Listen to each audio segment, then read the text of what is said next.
PGTRB தேர்வுக்காக ராப்பகலா படிச்சும் ஏன் நிறைய பேரால ஜெயிக்க முடியல? அவங்க படிக்கிற முறை அதற்கு காரணம் இல்ல. அவங்களுக்கே தெரியாம செய்யற சில பொதுவான தவறு தான். அந்த தப்புல ஒண்ணு செஞ்சா கூட உங்க வெற்றி வாய்ப்பை பாதிக்கும். ஆசிரியர்களே, பிஜிடிஆர்பி தேர்வுல ஜெயிக்கிறது ஒரு பந்தயத்துல ஓடுற மாதிரி. எவ்வளவு வேகமா ஓடுறோம் அப்படின்றத விட சரியான பாதையில ஓடுறோமா அப்படின்றது தான் ரொம்ப முக்கியம். நிறைய பேர் தப்பான பாதையில ரொம்ப வேகமா ஓடி கடைசியில சேர வேண்டிய இடத்துக்கு போக முடியாம தோத்துடுறாங்க. எது தப்பான பாதை, எது சரியான பாதை அப்படின்றத நம்ம பார்க்கலாம். முதல் தவறு, சிலபஸை அறகுறையா பார்க்கறது. நம்ம செய்யற முதல் மற்றும் முக்கியமான தப்பே இதுதான். டிஆர்பி வெளியிட்ட அஃபிஷியல் சிலபஸை ஒரு தடவைக்கு 2 தடவை முழுசா படிக்கிறதே போதுமானது. அதை முழுசா புரிஞ்சிக்காம படிக்கிறது கண்ணை கட்டி காட்டில் நடக்கிற மாதிரி. சிலபஸ் 10 யூனிட் இருக்குன்னா ஒவ்வொரு யூனிட்லேயும் என்னென்ன டாபிக்ஸ் இருக்கு, எதுக்கு அதுக்கு முக்கியத்துவம் கொடுக்கணும், நீங்கள் முதல்ல அனலைஸ் பண்ணணும். உதாரணமாக, தமிழ் இலக்கியம் படிக்கிறீங்க அப்படின்னா சங்க இலக்கியம், பக்தி இலக்கியம், நவீன இலக்கியம்னு பல பிரிவுகள் இருக்கும். இதில் பழைய வினாத்தாள்களை வச்சு பார்க்கும்போது எந்த பகுதியிலிருந்து அதிகமான கேள்வி வருதுன்னு நீங்கள் ஆராயணும். பலர் என்ன பண்ணுவாங்கன்னா, தங்களுக்கு பிடிச்ச அல்லது ஈஸியாக இருக்கிற யூனிட்டை மட்டும் திரும்ப திரும்ப படிப்பாங்க. கஷ்டமான யூனிட்ஸை பார்க்கவே மாட்டாங்க. இது மிகப்பெரிய தப்பு. உங்கள் மேஜர் சப்ஜெக்ட்டுக்கு 110 மார்க், எஜுகேஷனல் சைக்காலஜிக்கு 30 மார்க், ஜிகேவுக்கு 10 மார்க்குன்னு பிரிச்சிருக்காங்க. இதில் எதையுமே நீங்கள் ஒமிட் பண்ண முடியாது. இதுக்கு சொல்யூஷன் தான் என்ன?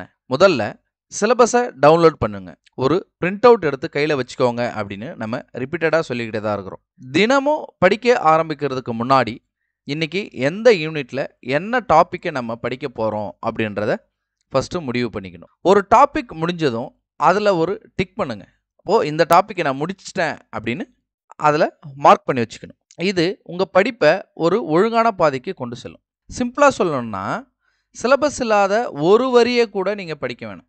அதே சமயம் சிலபஸில் இருக்கிற ஒரு வரியை கூட நீங்கள் விடக்கூடாது. இதுதான் வெற்றியின் முதல் ரகசியம். அப்போது சிலபஸை டவுன்லோட் பண்ணுறீங்க, எந்தெந்த யூனிட்டுக்கு எவ்வளோ வெயிட்டேஜ் கொடுக்கணுன்றதை பார்க்குறீங்க, எல்லா யூனிட்டையும் கண்டிப்பாக படிக்கிறீங்க, கீ ஏரியாஸ் எந்தெந்த யூனிட்டுக்கு ரொம்ப அதிகமான இம்பார்ட்டன்ஸ் கொடுக்கணுன்றதை புரிஞ்சுக்கிறீங்க, ப்ராக்டிஸ் வித் பாஸ்ட் பேப்பர்ஸ். இப்போது ப்ரீவியஸ் இயர் கொஸ்டின் பேப்பர்ஸ் வச்சு டெஸ்ட் எடுக்கிறீங்க, அடுத்தது மார்க் டெஸ்ட் பண்ணுறீங்க. ரெண்டாவது மிகப்பெரிய தவறே இதுதான், நிறைய புத்தகங்களை படிப்பது. நிறைய பேர் செய்கிற தப்பு, கண்ணில் படுற புத்தகத்தை எல்லாம் வாங்கி குவிக்கிறது. ஒரு டாப்பிக்கு நல்ல ஸ்டாண்டர்டான ஒரு புக்கு போதும். ஆனால் நாம் என்ன பண்ணுவோம், ஒரு டாப்பிக்கு 4-5 புக்ஸை வாங்கி வச்சுக்கிட்டு எதை படிக்கிறதுன்னு தெரியாமல் குழம்பி போயிடுவோம். இதனால் நேரம் வீணாகிறதோட மன அழுத்தம் தான் அதிகமாகும். ஒரு புத்தகத்தில் ஒரு தகவல் இருக்கும், இன்னொரு புத்தகத்தில் அதுவே வேற மாதிரி இருக்கும். இதனால் தேர்வில் சரியான பதிலை தேர்ந்தெடுக்க உங்களுக்கு குழப்பம் வரும். முக்கியமாக தரமில்லாத கைடுகளையும் அங்கீகாரம் இல்லாத புத்தகங்களையும் படிப்பது உங்கள் நேரத்தை வீணாக்குவது மட்டும் இல்லாமல் தவறான தகவலையும் உங்கள் மனசில் பதிய வச்சிடும். இதுக்கு தீர்வு தான் என்ன?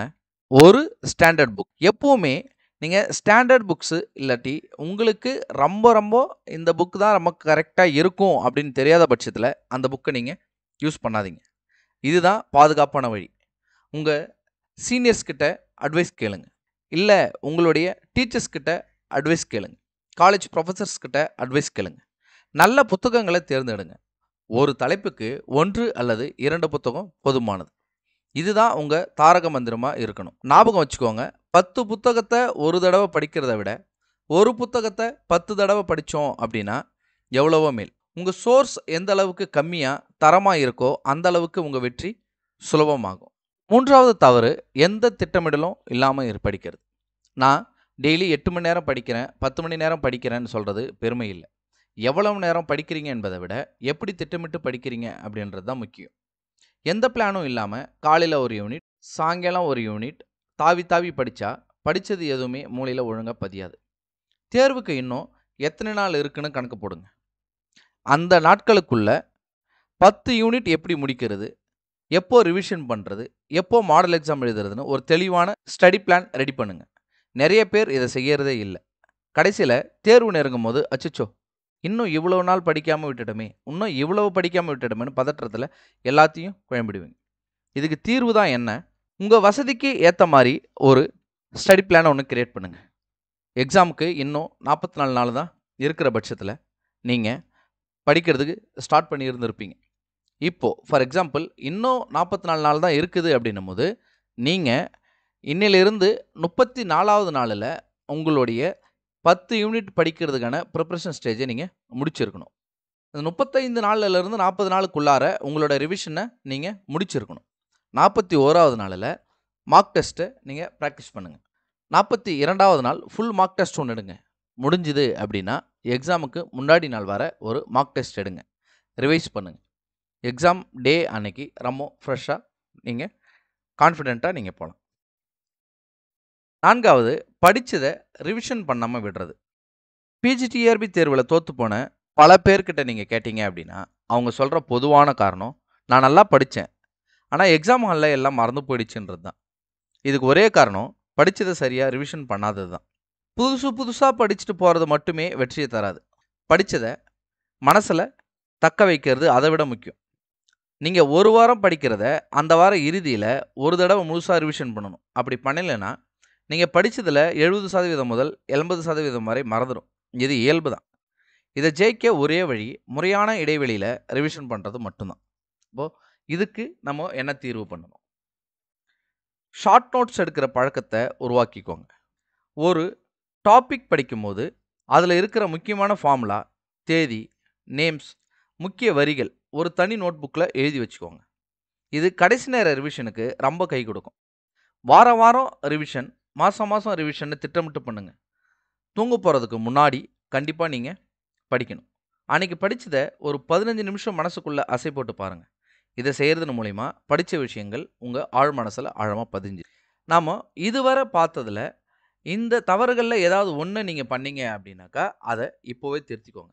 இது மாதிரி பயனுள்ள தகவல்களையும் படிப்புக்கான டெக்னிக்ஸையும் தொடர்ந்து தெரிஞ்சுக்கோங்க. மறக்காமல் நம்ம சேனலை சப்ஸ்கிரைப் பண்ணிக்கோங்க. இந்த வீடியோ உங்களுக்கு யூஸ்ஃபுல்லாக இருந்துச்சு அப்படின்னா பிஜிடிஆர்பி 2025 அப்படின்னு சொல்லிட்டு கீழே கமெண்ட் பண்ணுங்க. 5வது நம்ம பண்ணுற தவறு மாதிரி தேர்வுகளை கண்டுக்காமல் விடுறது. நிறைய பேர் செய்கிற கடைசி மற்றும் மிக மோசமான தப்பு இதுதான். சிலபஸை முழுசாக படித்து முடிச்சிருவாங்க, பல தடவை ரிவிஷன் பண்ணிடுவாங்க, ஆனால் ஒரு மாதிரி தேர்வை கூட அவங்க எழுத மாட்டாங்க.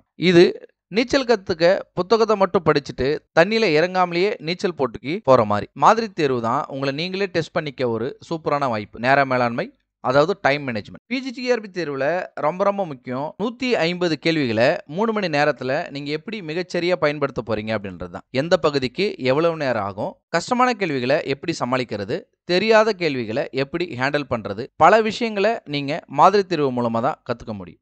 இதுக்கு சொல்யூஷன் என்ன? குறைஞ்சது 10லிருந்து 15 முழு மாதிரி தேர்வுகளையாவது நீங்கள் நிஜ தேர்வு எழுதுறதுக்கு முன்னாடி எழுதி பார்க்கணும். முந்தைய ஆண்டு வினாத்தாள்களை ஒரு முழு மாதிரி தேர்வாக எழுதி பாருங்க. எக்ஸாம் ஹாலில் எப்படி இருப்பீங்களோ அதேமாரி உங்கள் வீட்டில் ஒரு ரூமில் 3 மணி நேரம் எந்த டிஸ்டர்பன்ஸும் இல்லாமல் தேர்வு எழுதுங்க. எழுதி முடித்ததும் உங்கள் பதில்களை சரி பார்த்து எங்கே தப்பு பண்ணீங்க, எந்த பகுதியில் இன்னும் கவனம் தேவை அப்படின்னு அனலைஸ் பண்ணுங்கள். இந்த சுய பரிசோதனை உங்கள் மார்க்கை நிச்சயம் அதிகப்படுத்தும். அப்போது நீங்கள் ஒரு மார்க் டெஸ்ட் எடுக்கிறீங்க, ப்ரீவியஸ் பேப்பர்ஸ் வச்சு எழுதுறீங்க, எக்ஸாம் மாதிரியே எழுதுறீங்க.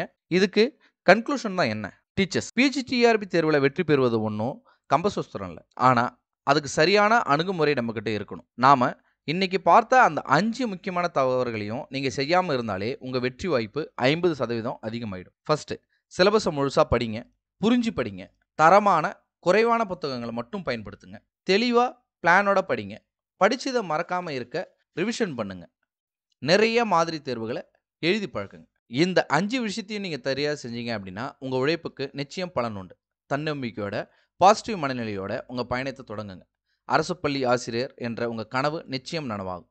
இந்த வீடியோ உங்கள் நண்பர்களுக்கு பயன்படும் நினச்சிங்கன்னா அவங்களோட ஷேர் பண்ண மறக்காதீங்க.